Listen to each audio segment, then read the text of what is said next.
Welcome to the deep dive.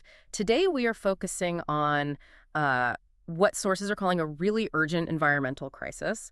It's unfolding in one of the world's most critical maritime zones, Mm. the Turkish Straits. That's right. We're talking about the Istanbul and Çanakkale waterways, Right. the Bosphorus and the Dardanelles. And the situation, according to the expert proposals we've looked at, it's pretty dire. It is. These proposals detail some urgent calls to action. It seems industrial fishing, specifically this large-scale method called purse seaming, or gurgur locally, is just devastating the marine life there. Devastating feels like an understatement, actually. The material we read uses incredibly strong language. They don't just call it overfishing. No, they don't. They describe it as waging war on aquatic wildlife. Some even call it a massacre. So our goal today is to really unpack that. What's the scale of this problem? Why are these specific waters so vital? And crucially, what steps are scientists proposing to stop this? Well, to really get it, we need to understand the starting point in the source material. There's this fundamental belief that any sustainable use of the sea, it requires constant peace with nature. Peace with nature, okay. Yeah. And if you ignore that, Yeah. if you disrupt that peace, the argument is it always backfires. It damages the environment, sure, but it also ends up harming society, the economy. It always comes back. That's a powerful way to frame it, peace versus war. So why these two straits? What makes the Bosphorus and Dardanelles so incredibly important for the whole marine ecosystem? They're unique, absolutely irreplaceable. Think of them as narrow canals, biological corridors that fish have to pass through. They link the Mediterranean and the Black Sea. Right. And migratory fish, species like bonito and bluefish that are still around, they depend on this passage to get into the Black Sea. That's where they go to feed and, critically, to spawn. So it's not just a quick swim through. It's essential for their life cycle. Exactly. It's a complex journey, really two key movements. You have the anadromous migration, that's the adult fish, the broodstock, moving upstream into the Black Sea. Okay, the parents heading to breed. Precisely. And then there's the catadromous migration. That's the return journey, the downward movement of those stocks, plus the younger generations they produced. If you block that cycle, well, it's fundamentally destructive. And the sources we looked at say the damage is already severe for some of the biggest fish. Yeah, tragically so. They report that large migratory species like tuna or kinos and swordfish cullish being able to reach the Black Sea consistently. That's basically a thing of the past. Wow, so they're effectively gone from that migration route because of fishing pressure. That seems to be the conclusion. They used to be there, but intensive fishing has made them sort of historical footnotes in that region, and that's the real warning sign here. Because the fear is that what happened to tuna and swordfish could happen next to the species that are still migrating. Exactly. Bonito, pelmet, and bluefish, loofer.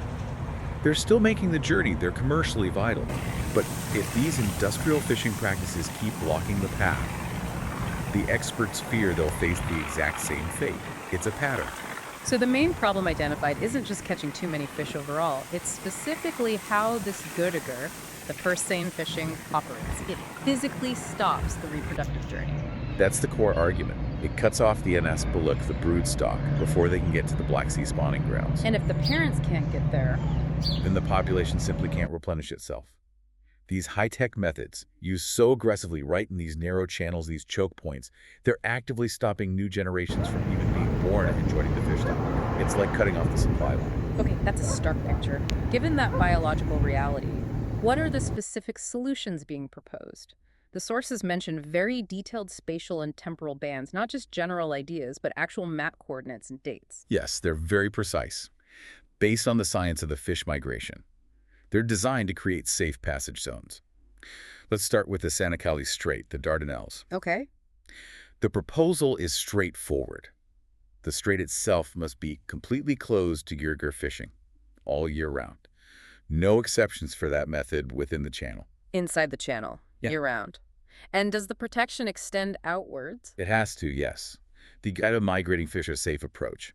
So the plan includes a zone extending 20 nautical miles in a semicircle south of the strait's entrance on the Aegean seaside. 20 nautical miles. That's a significant area. It is. And within that large semicircle, there should be an absolute ban on all major net fishing, gurgur, only gillnets, but timed specifically, March 1st to August 31st. Why those dates specifically? That window covers the entire critical period for the upstream migration, the anadromous journey, when the broodstock are trying to get into the Black Sea to reproduce. You have to protect them then. Okay, so protect the approach during the breeding migration. But what about the rest of the year in that 20-mile zone?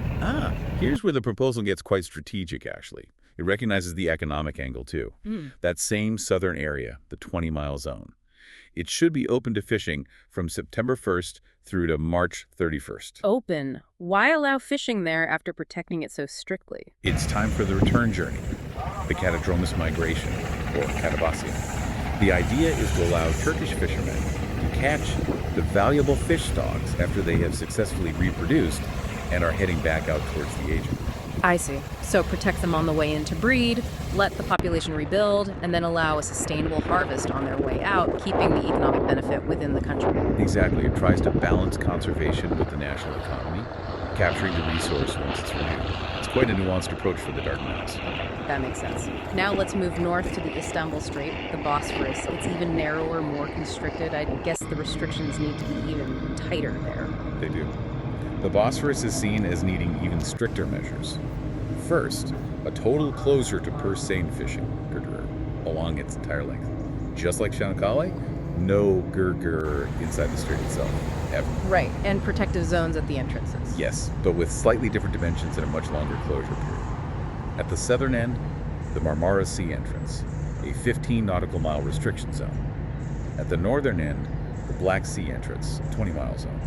Similar zones, but what about the timing? That's the key difference. For the Bosphorus approach zones, the proposed ban on gurgur and vala fishing covers most of the year, from April 1st all the way through to December 31st. Wow, so basically 9 months where industrial net fishing is banned at both ends of the Bosphorus. It pretty much shuts it down for the main fishing season. It reflects the Bosphorus's extreme ecological sensitivity and importance as that final gateway.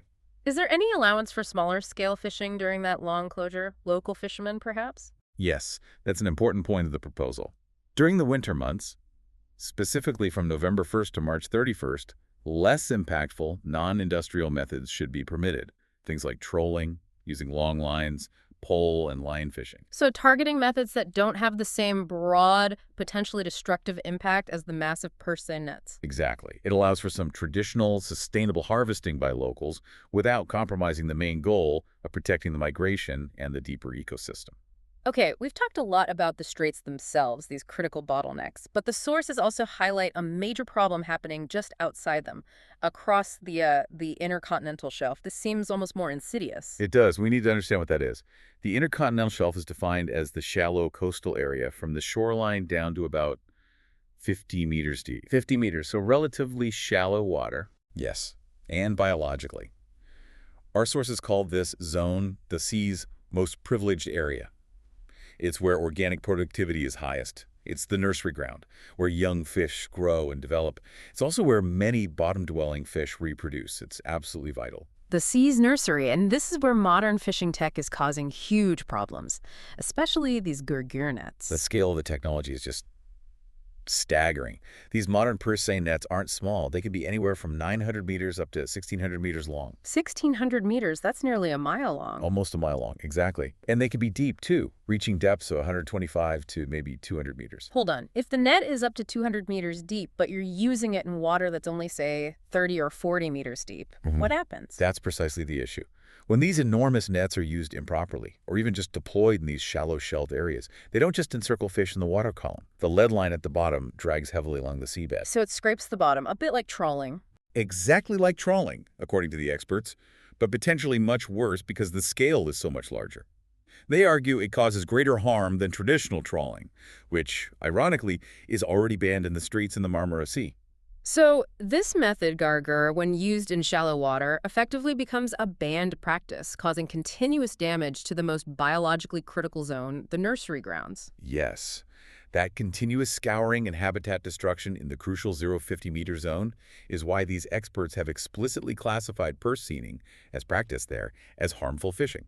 It's destroying the foundation. And this isn't just a unique Turkish problem, is it? There's international context here. There absolutely is. The source material specifically points to EU regulations, Council Regulation 1967-2006 from the EC. What does that EU regulation say? It explicitly bans pursening close to shore within 300 meters, and, very importantly, in any water shallower than 50 meters. Right there. The EU already forbids this exact practice, fishing with purseines in shallow waters under 50 meters. Correct. Which obviously raises a big question the sources pose. If the EU recognized how damaging this is years ago, why hasn't Turkey implemented similar common-sense protections for its own most vital marine environments, especially these unique straits and their adjacent shelves? It's a glaring discrepancy. So if the science is clear, the specific measures are proposed, and there's even international precedent, why hasn't this happened? What's the blockage? Politics. That's the diagnosis offered in the sources, quite bluntly.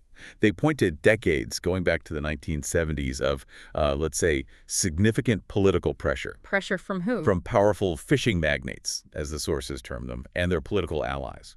This influence on the central government bureaucracy has consistently prevented the implementation of scientifically necessary regulations. Commercial interests have essentially trumped conservation and long-term sustainability. Decades of influence. That sounds like a really tough obstacle to overcome. It certainly is a deeply entrenched problem.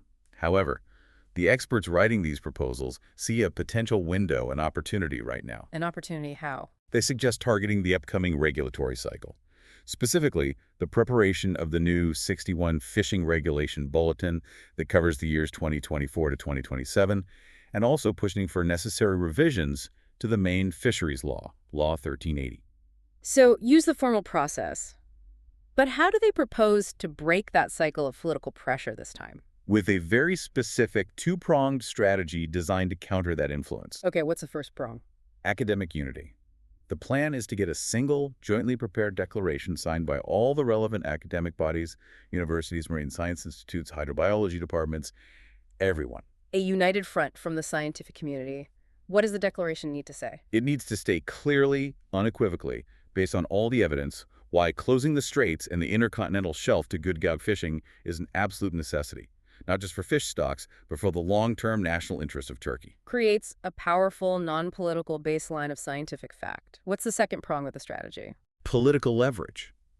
Take that unified academic declaration and deliver it directly to the leadership of all political parties, those in government, those in opposition, everyone represented in the Turkish Grand National Assembly. And not just deliver it, I assume. No, follow up persistently. Demand responses.